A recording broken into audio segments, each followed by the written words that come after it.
이 이야기 하나만 하고 가겠습니다. 어저께 중요한 보도가 하나 나왔습니다. 그 보도 내용을 한번 먼저 보여줘봐요. 법카로 결제하면 김혜경이 현금을 줬다. 이거요. 일반 사건의 얼기를 모르는 사람들은 김혜경이 나쁜 짓 했네라고 받아들일 가능성이 큰 사건이에요. 저게 헤드라인이. 웃긴 놈들이야. 말하자면 쉽게 풀어드리면 배모 씨가 김혜경 여사를 속이고 법카로 결제를 해. 그리고 현금을 받았다 이런 소리예요. 카드깡이잖아요. 그러니까 자기가 그렇지. 자기 카드로 사고 그러니까 예를 들면 이런 거 있잖아. 뭐 필요한 거 없으세요? 지금 그쪽으로 가는데 예를 든다 치자. 그러면 초밥 좀 사오세요. 그러면 그 사람이 사다 주면 공짜를 먹었겠어요? 내가 카드로 먼저 사고 김혜경 여사가 돈을 지불하면 내가 카드로 샀던 거를 그 다음날 버커로 바꾸는 스킬이야. 아니면 아예 법카로 결제를 하던가. 그러면 자기 돈은 안 나가면서 현금은 챙기는 그런 구조가 될 수 있는 거죠. 정말 자잘하다 진짜. 그러니까 아니 헤드라인이 난 열받는 게 아까 그 헤드라인 다시 한번 보셔봐요. 법카로 결제하면 김혜경이 현금을 줘. 이 말을요. 이 사건을 잘 모르는 사람도 어떻게 보여. 나쁜 짓을 했는데 김혜경이 현찰을 줬다 이렇게 보이잖아요. 그렇게 안 보여? 나는 그 기자의 악의성이 보여서 내가 열받는 거야 이게. 자, 증인신문 내용 한번 볼게요. 검찰 두 사람 검찰 해봐. 검찰 목소리처럼 닮았잖아. 음식 대금을 어떻게 처리할지 피고인이 안 물었습니까? 그냥 돈을 받았습니다. 피고인의 자택에 배달한 음식들은 결과적으로도 법인카드로 결제해서 도 예산에서 음식 대금이 나간 건데 피고인을 속이고 현금으로 돈을 받았다는 말입니까? 네. 음식 대금이 수백만 원이다. 피고인을 속이고 본인이 사익을 챙겼다는 겁니까? 네, 그렇습니다. 근데요, 이게 갑자기 바뀐 게 아니라 맥락이 맞아야 되잖아요. 네. 그래서 제가 계속 언급을 했던 2022년 대선 직전에 KBS 보도에 카톡 내용이 나오잖아요. 그 중에 조금만 보람 PD 땡겨주면 좋겠는데 여기에 뭐가 있냐면 이게 누구하고의 대화냐면 배모 씨가 조모랑 자기 아래에 있는 저 선거 기간에 그 이재명 대표 유세하는데 같이 네. 걔 이름 뭐였더라? 이 새끼 이름도 까먹었네. 그 예찬이 장예찬이. 네, 네. 장애상 네. 있다. 걔랑 배모 씨랑 대화하는 건데 이거예요. 밑에 가격표 떼고 다시 랩 씌워서 아이스박스에 넣어달라고 하시면 됩니다. 고기를 샀어요. 고기를 샀는데 고기를 사오라고 시켜요. 근데 거기에 가격표를 떼라는 얘기가 여기 이 대화에 나와 있잖아요. 그러면 다시 한번 생각해봐요. 가격표는 김혜경 여사가 알면 안 되는 거예요. 근데 모든 언론이나 국민의힘 쪽에서는 김혜경이 배모를 시켜가지고 법인카드로 뭐 맛있는 거 사 먹었다 이런 식으로 몰고 갔었잖아요. 네. 근데 중요한 게 그 당시 2년보다 훨씬 더 넘은 전에 저게 증거로 나왔던 사건이에요. 그래서 지금 이게 재판에 나온 말이 맥락이 같잖아. 이게 그 김혜경 여사 7만 8천 원으로 재판하는 거 있잖아요. 그때 당시에 이게 논란이 됐을 때 조상호 변호사의 SNS도 한번 보겠습니다. 다시 한번 팩트 체크합니다. 첫 번째, 김혜경 여사님 본인 식비 2만 6천 원을 직접 결제. 두 번째, 동석 인사 식비 결제에 관여한 바 없고 배모 비서관 통화에서 여사님 모르게 해야 한다는 녹취록이 존재. 셋째, 검찰 배모 씨 기소할 때 공모 기재도 못했는데 총선 코앞에 오니 갑자기 공모? 저기서 두 번째 배모 비서관 통화에서 여사님 모르게 했던 녹취록 존재. 그게 이 다음 거예요. 그러니까 이게 이제 논란이 되니까 이재명 대표 후보가 여기에 대해서 이제 쭉 한번 읽어봐요. 네. 이재명 후보는 음식점에서 아내는 선거 카드로 자기 목 2만 6천 원만 냈고 동석자 3인 목 7만 8천 원을 배 씨와 제보자 A 씨가 저 A가 조명현이에요. 네. 아내와 수행 책임자 B 모 변호사에게까지 숨기며 법인카드로 결제했음을 보여주는 A 씨와 배 씨 간의 대화 녹음을 지적했다고 설명했습니다.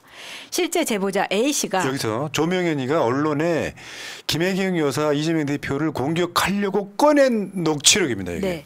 그간 언론을 통해 공개한 녹취록에도 이런 정황이 담겨 있다. 녹취록에서 배 씨는 A 씨에게 2만 6천 원 따로 결제할 거야. 12만 원은 안 채워도 된다. 카운터에 가서 3명이 먹은 걸로 결제해달라고 해. 라고 말한 부분이 있다. 즉 배모 사무관의 독단적 행동이라면 김혜경 씨는 지시하지도 않은 7만 8천 원 때문에 경찰 소환 조사를 받고 언론에 대서특필 당한 피해자가 되는 것이다. 예. 사건의 얼기는 대충 이렇단 말이죠. 간단하게 설명하면 배모가 김혜경 여사한테 잘 보이고 사적인 이득은 자기가 취한 사건. 이렇게 보면 맞지 않겠습니까? 왜 서로 공모했다 그러면 가격표를 떼서 사모한테 전해줍니까? 사실 그 김혜경 여사를 상대로 마진을 붙인 것 같아요. 아 오히려. 예, 그러니까 이 가격표를 떼라는 건 가격을 알면 안 된다는 거잖아요. 그렇죠. 그 무슨 뜻입니까? 이게 11만 7,900원을 12만 원 받아도 사실 오해를 받기 싫어서 그런 거 아닐까요? 그러니까 진짜 이 너무 자잘합니다. 예. 근데 그 사실 이 재판은 또 그 법인카드 쓰는 재판도 아니야. 선거법 위반했냐 아니냐 이것만 따지고 있잖아요. 근데 하다 보니까 이제 맥락이 예를 들어서 배모가 진술이 바뀌었다. 지금 그 맥락으로 지금 아까 그 보도가 나온 거거든요. 예. 진술이 확 바뀌었다. 근데 예전에 나온 보도를 보면 그 맥락이 이번 진술 바꾼 맥락이 맞는 거예요. 이화영 부지사가 이재명 대표한테 보고한 적 없다. 뭐 이런 거. 그래서 나는 회유받았다고 말하는 것도 맥락을 보면 이해가 되지 않습니까? 근데 확실히 이 측들은 인터넷 커뮤니티에서 이걸 보니까 이 대화를 이해를 못하더만. 아까 말씀드린 뭐 첫 번째 방송에 그러니까 언론의 헤드라인 있잖아요. 법가로 결제하면 김혜경이 현금 줘. 그러니까 야 김혜경이 저 국고를 잘 빼먹었네 이런 식으로 댓글을 다는 거예요. 그러니까 이해를 못하는 거죠. 이해를 못하는 문맥률이 너무 떨어지는 거예요. 저런 애매한 헤드라인 때문에 그런 게 아닌가 싶고요. 그리고 하나 더 짧게만 말씀드리면 이번에 그 쌍방울의 주가 조작 보도 뭐 국정원 문건에 나와 있었다는 보도가 있었잖아요. 그걸 보도한 게 오마이뉴스인데 오마이뉴스가 검색을 해본 거야. 이게 이전에도 주가 조작 국정원 보도 문건이 있었다라는 보도를 언제냐면 2022년 10월 4일 날 무려 1,004대이네요.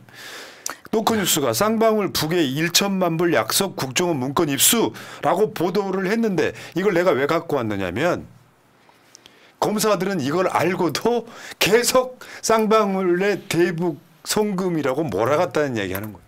진짜 검사들 하는 짓이 너무 똑같지 않습니까? 근데 이 놀라운 건 북의 정보기관이 우리나라 주식시장의 주가 조작에 관여했다는 거잖아요.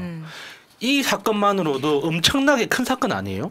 그렇지. 그러니까 이게 이재명 당시 도지사한테 어떤 범죄 혐의를 덮어 씌우기에는 이 사안만으로도 어마무시한 사건인 거예요. 북의 정보기관이 우리나라 주식시장에 상상이 안 돼요. 그러니까 이게 지금 이게 나와 나와 있는데도 불구하고 검찰은 이걸 다 쌩까. 난 몰라. 그러니까 앞에서 김계환 통화 묵살 눈 감아 주는 거랑 지금 국정원 문건 눈 감아 주는 거랑 똑같은 짓 하고 있는 겁니다. 네. 목적이 뚜렷하기 때문이죠. 그 주가 조작에 관련해 갖고 이게 지금 사실은 제가 이거 최근에 터졌을 때 한 이야기잖아요. 원래 이런 게 있었다라고 나도 알고 있었잖아요. 예. 쌍방울이 주가 조작 사건이라고. 검찰은 그걸 모른 척했다는 건데 문제는 이게 일반 회사도 아니고 국정원의 문건이 나온다는 거예요. 그러니까 저는 진짜 놀란 게 쌍방울이 주가 조작을 했던 그 재료가 대북 사업을 실시한다. 그리고 그 북한의 어떤 광물 채굴권을 이렇게 획득해가지고 그걸로 주가 상승 요인을 만들어내서 주가를 조작하겠다. 이게 큰 얼개였잖아요. 근데 그 광물 그 채굴권에 북의 정보기관이 끼어 있어가지고 그 모든 게 가짜였다는 거지 않습니까? 이게 핵심인 거예요. 그러니까 그러니까 주가 조작이라는 범죄를 실행함에 있어서 주가 조작 자체도 범죄지만 그걸 북한의 정보기관하고 같이 공모했다는 거. 얘기만 들어도 엄청나게 큰 사건 아닙니까? 근데 지금 이거는 검찰이 이 사건을 알고도 이걸 이재명 도지사를 음해하기 위한 재료로 바꿔치기 했다는 거예요. 이거는 이 사건과 관련되어 있는 모든 검찰 수사관들, 행정 담당자들 싸그리 구속시켜야 되는 겁니다. 이거 안보 사건이에요. 맞아. 자, 그래서 그 굿모닝 충청의 헤드라인에 이런 내용이 나와요. 민주당 쌍방울 특검법 추진 주가 조작을 대북 송금 사건으로 주작이라고 나옵니다. 조작은 내용을 살짝 비틀린 게 조작이고요. 주작은 주작. 없는 걸 만드는 거예요. 주작. 있는 용어입니다. 검색해 보시면 알아요. 민주당이 지금 쌍방울 특검법 추진하겠다.